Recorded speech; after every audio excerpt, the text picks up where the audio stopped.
বর্তমান বিশ্বের সবচেয়ে দুর্ভাগা ফুটবলারদের কথা যখন চিন্তা করা হয়, সর্বপ্রথম যার নামটি মাথায় আসে সে হলেন আর্জেন্টাইন বিশ্বজয়ী তারকা প্লেয়ার পাওলো দিবালা। এই তারকা দিনের পর দিন ভালো খেলেও কখনো তার মূল্যায়ন পায় না।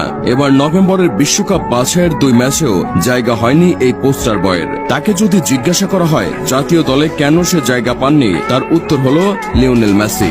মেসির পজিশনের প্লেয়ার হয়, কিন্তু শুধুই কি তাই? তাহলে আমি বলবো না। ইনজুরির জন্য কত শত ফুটবলার হারিয়ে গেছেন, দিবালা তাদের মধ্যে একজন। হ্যাঁ, তার মতো ফুটবলার নিঃসন্দেহে যে কোনো দেশের মূল একাদশে জায়গা পাবেন। সে জাতীয় দলের সুযোগ পেয়েছেন বহুবার, কিন্তু কেন যেন বারবার তার ইনজুরির কাছেও হার মানতে হয়। ইতালিয়ান জায়ান্ট ক্লাব জুভেন্টাসের সঙ্গে দীর্ঘ 7 বছরের সম্পর্ক ছিন্ন করে 2022 সালে 3 বছরের চুক্তিতে রোমায় পাড়ি জমিয়েছিলেন তিনি। 2025 সাল পর্যন্ত খেলবে বলে 21 নং জার্সি গায়ে প্রতিনিধিত্ব করে আসছেন পাওলো দিবালা। রোমার কাছ থেকে তিনি প্রতি বছর 60 লাখ ইউরো বেতন পান।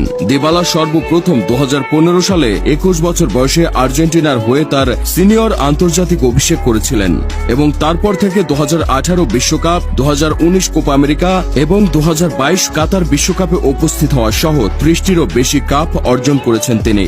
এবারের কোপাতেও ছিলেন না তিনি। 22 বিশ্বকাপের পর কত আশা ছিল ভক্তদের মাঝে যে এইবার হয়তো ভক্তদের অপেক্ষার অবসান ঘটবে, কিন্তু তা আর হলো কোথায়। তার অবস্থা এমন দাঁড়িয়েছে যে আর্জেন্টিনার খেলা মানেই চোটে পড়বেন তিনি। ইনজুরির থাবা তাকে এতটাই গ্রাস করেছে যে শেষ ম্যাচগুলোর একটিতেও ছিলেন না তিনি।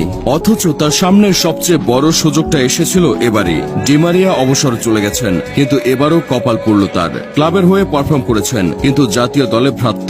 অথচ একজন ফুটবলারের সারা জীবনের স্বপ্নই থাকে জাতীয় দলে নিজেকে মেলে ধরা, আর সেই স্বপ্নেই যেন দিবালার বাধার শেষ নেই।